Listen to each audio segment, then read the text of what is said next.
Spend a morning at the nursery and you'll notice something fast. Gus finds Walt, sits down right in front of him, and barks until Walt finally looks up. Gus wasn't always like this. For most of his life, nobody could get near him, let alone get him to make a sound around anyone at all, ever. He'd spent years chained behind a property outside of town, kept there only to guard the place. Nobody paid him much attention, and nobody seemed to mind that. When animal control finally got him out of there, he was older than most dogs get adopted. And covered in scars nobody wanted to ask him about or try explaining. People kept walking right past him at the shelter. Somebody figured a dog trained to guard a whole property probably wasn't going to be easy to bring home. Someone at the shelter mentioned he'd been there longer than any other dog on the floor.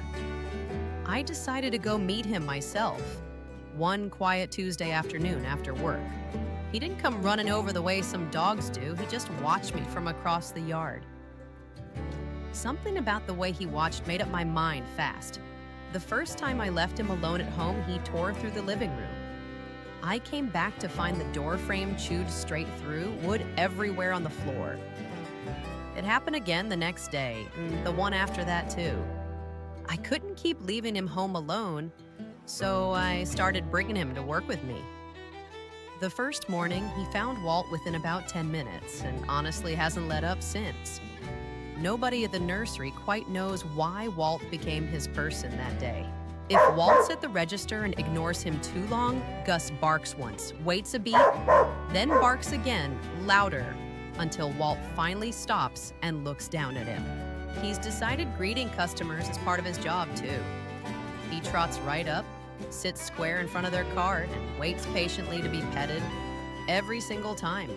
With everyone else, a little attention seems to be enough to satisfy him.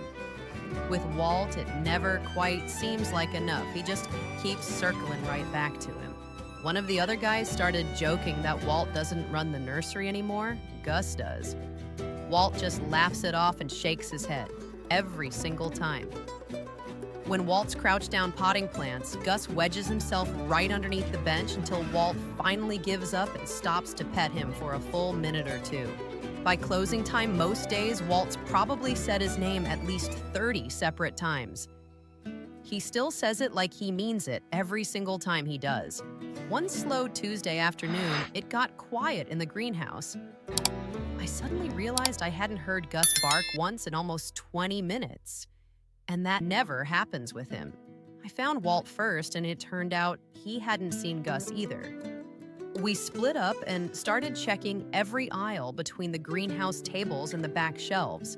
Walt found him curled up under a potting bench, not making the single sound. He just knelt down, picked him up gently, and carried him back to the register. Nobody made him perform to be noticed that day. Walt came looking anyway.